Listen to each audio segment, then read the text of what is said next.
ವಿಶೇಷವಾಗಿ ಇಂಥ ಒಂದು ಅಪರೂಪದ ಕಾರ್ಯಕ್ರಮವನ್ನು ಕರ್ನಾಟಕ ಸರ್ಕಾರ ಆಯೋಜನೆ ಮಾಡಿ ಹೊಸ ಚಳವಳಿಗೆ ನಿಜವಾದ ಅರ್ಥವನ್ನು ಕೊಡುವಂತೆ ಕೆಲಸವನ್ನು ಕನ್ನಡ ಮತ್ತು ಸಂಸ್ಕೃತಿ ಇಲಾಖೆಯ ಮಂತ್ರಿಗಳು ಮಾಡಿದ್ದಾರೆ. ಮತ್ತು ಅವರ ಬಳಗ ಅವರೆಲ್ಲರಿಗೂ ಕೂಡ ಅತ್ಯಂತ ಪ್ರೀತಿಯಿಂದ ಮಮಕಾರದಿಂದ ನಾನು ಕೃತಜ್ಞತೆಯನ್ನು ಸಲ್ಲಿಸ್ತೇನೆ. ಇಂಥ ಅಪರೂಪದ ಕ್ಷಣವನ್ನು ನನ್ನ ಜೀವನದಲ್ಲಿ ನಿರೀಕ್ಷೆ ಮಾಡಿರಲಿಲ್ಲ. ಇದೊಂದು ಸಿಗ್ತದ ಅನ್ನೋಂಥ ಭಾವನೆಯೂ ಕೂಡ ಇರಲಿಲ್ಲ.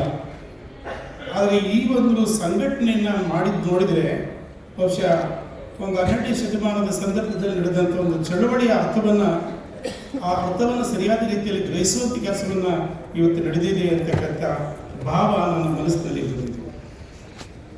ನಾನು ಭಾಳ ಮಾತಾಡ್ತೀನಿ, ಆದರೆ ಸಂದರ್ಭದಲ್ಲಿ ಎಷ್ಟು ಅಗತ್ಯ ಇದೆಯೋ ಅಷ್ಟನ್ನು ಮಾತ್ರ ಮಾತಾಡಬೇಕಾಗಿದೆ. ನನ್ನ ಲೆಕ್ಕಾಚಾರ ಏನು ಅಂತಂದರೆ, ಭಾಳ ಓದಬೇಕು ಮನುಷ್ಯ, ಭಾಳ ಓದಿ ಗ್ರಹಿಸಬೇಕು, ಆದರೆ ಕಡಿಮೆಯನ್ನು ಮಾತಾಡಬೇಕು.